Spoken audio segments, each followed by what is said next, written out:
He's the host of Life, Liberty, and Levin. None other than the great one. Mark Levin is with us right now from his wonderful CRTV studios. Mark, great to see you this morning. You too, Brian. Thank you. I know you're all pumped up for Sunday, but before we get there, this has been a wild week. It's the rollout of the James Comey series of interviews and book. And Mark, I don't remember anything blowing up on a person like this book is blowing up on him. And we have the news that's relatively new that we're just finding out about, and that's that Andy McCabe has got a criminal referral from the Inspector General for lying under oath 3 times on 4 separate occasions. So this is all happening. Meanwhile, he's denying a lot of things that Comey said about him. What's this book tour doing for Comey in this investigation? Well, Comey's like a bad rash, you know. He just won't go away. And he's appearing on all these programs, and I expect he'll be appearing on Airport Radar and sonograms very shortly. I think he's done enormous damage to himself. He's exposing himself to the American people as a very petty, superficial man. This is a former head of the FBI. He's the former Deputy Attorney General of the United States. He's a former United States Attorney. He's conducting himself like a complete bozo the clown.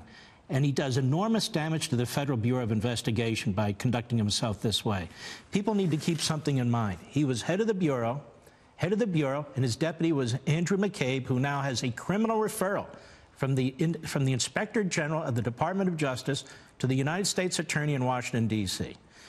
His boss was Comey. Comey needs to answer for this. On top of that, you have Stroke. You've talked about him in the past. Page, his girlfriend, you've talked about her in the past. All these people in senior positions under Comey at the time. You have a dossier that was fraudulent, where you have actual collusion with the Hillary Clinton campaign and the DNC, and payments being made through law firms to Fusion GPS. That was used to get a FISA warrant against an American citizen with loose ties to the Trump campaign in order to get to the Trump campaign and the Trump transition through the back door.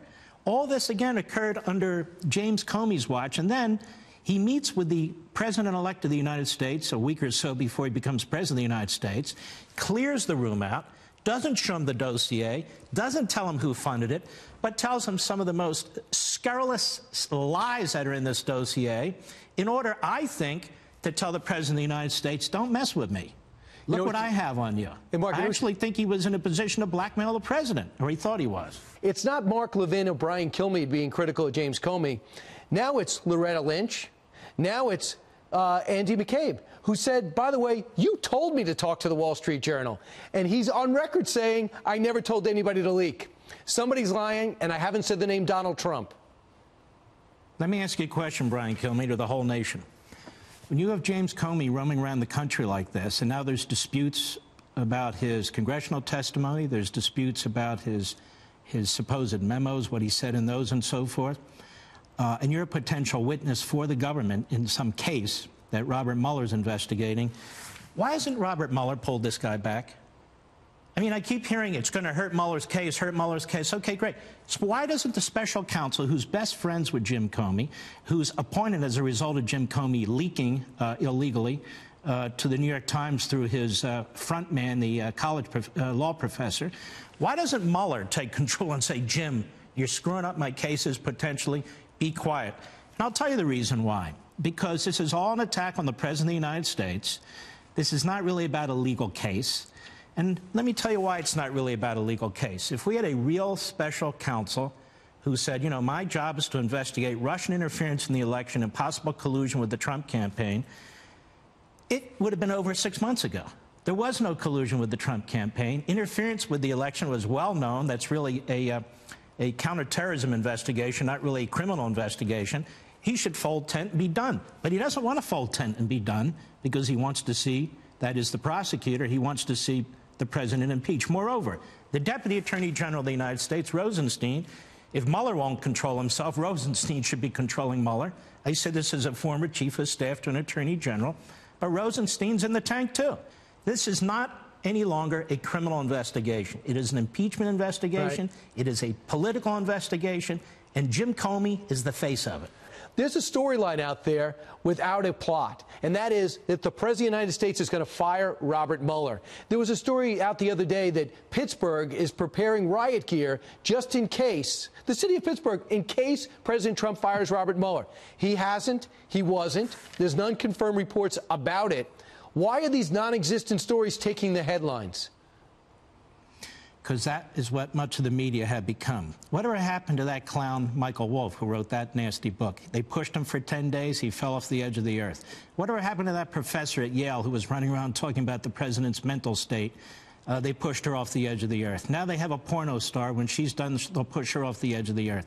It doesn't matter. It's a conga line of storylines that are, as the president calls it, fake news. That's propaganda, if you will. Real quick, this has been the week in which, out of nowhere, Sean Hannity's name came up in this Michael Cohen hearing.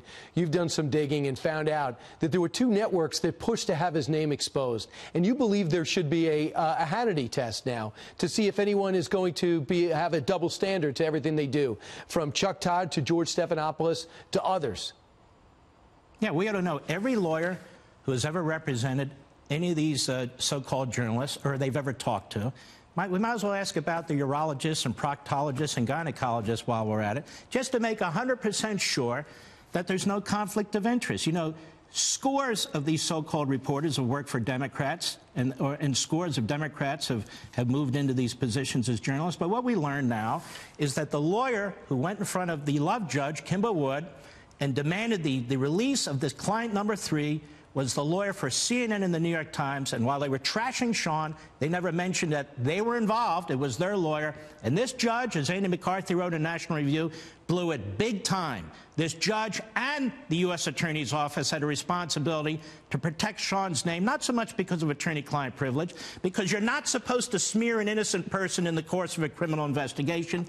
The judge blew it, and I think she knew what she was doing, actually. And the U.S. Attorney's Office did it because it's not about following the rules anymore. It's about getting Trump, getting anybody around Trump, and getting one in the media who isn't lockstep against Trump. He is Mark Levin, and he hosts Life, Liberty, and Levin. What can we expect this weekend? Well, I think the temperature is going to be pretty good, they tell me, on Saturday. I won't be playing golf. And I was talking about the show. I'm sorry, Mark. Oh, the show. I should have been more specific. At 10 o'clock. We have a great show. We have Peter Pry, and we're going to talk about the electromagnetic problem that this country might face, and that is a big deal. Our entire electrical grid, you've heard about the Russians poking around, the North Koreans thinking about blowing it out. I wanted to get to the bottom of this. It's no joke. It's a big deal, and the government's not doing enough to protect us. Mark Levin, thanks so much. God bless.